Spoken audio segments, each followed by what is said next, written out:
আমি এখন ইলিশ মাছ বানাবো। প্রথমে এটাকে হালকা ফ্রাই করব।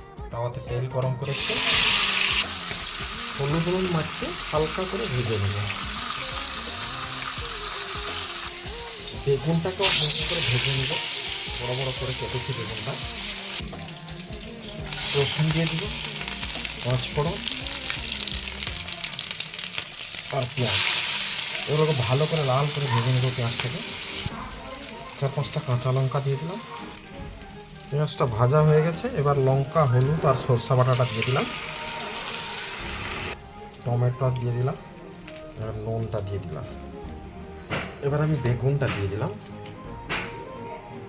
মাছটাও দিয়ে দিব, ইলিশ মাছটাও এর ভেতরে দিয়ে দিব। দুটো ফুট লাগলে নামিয়ে নেব। ইলিশ মাছ বেগুন দিয়ে ঝাল দেওয়া হয়ে গেছে আমার রেডি, এবার নামিয়ে নেব।